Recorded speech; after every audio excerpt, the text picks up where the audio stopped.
Bonjour à tous, édition spéciale États-Unis, aujourd'hui avec au menu 300 000 miles sans pépin pour la Google Car, le Project Nissan Z et enfin les pilotes français ont le vent en poupe à Pikes Peak.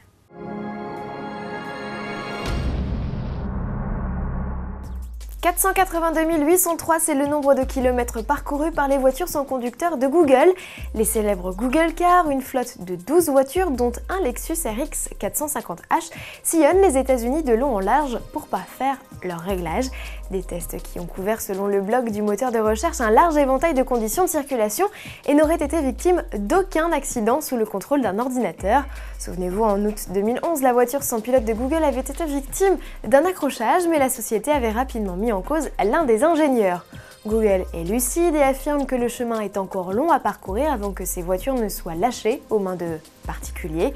Il leur faut encore maîtriser la conduite sur routes enneigées, interpréter les panneaux de signalisation temporaire ou encore faire face à des imprévus rencontrés quotidiennement par les automobilistes. La prochaine étape pour les ingénieurs consistera à tester les voitures en solo. Jusqu'alors, ils ne voyageaient qu'en binôme. Faire plaisir aux fans, c'était le mot d'ordre de Nismo, le préparateur de Nissan, pour mettre au point le Project Z. Le concept, organiser une sorte de brainstorming géant où chaque membre de sa page Facebook allait de son idée pour élaborer une 370Z ultime. Le chef-d'œuvre participatif a été dévoilé le 7 août en vidéo par Nissan USA. Une surprise un peu décevante, le modèle n'exulte en effet rien de neuf côté ligne et s'apparente plutôt à une version tuning du coupé.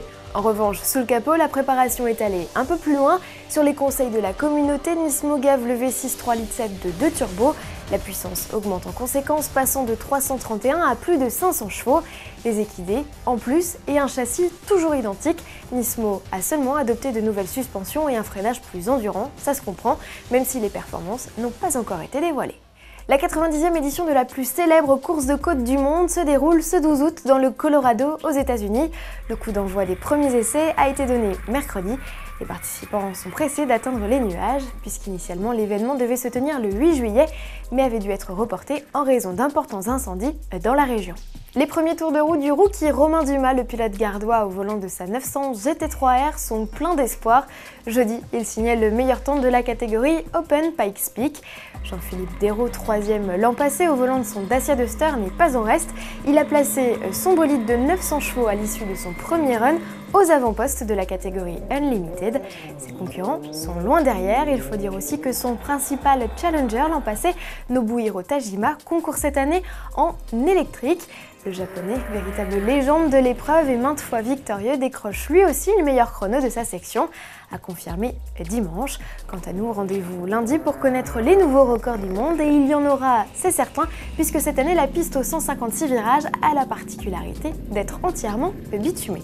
Bon week-end et à lundi.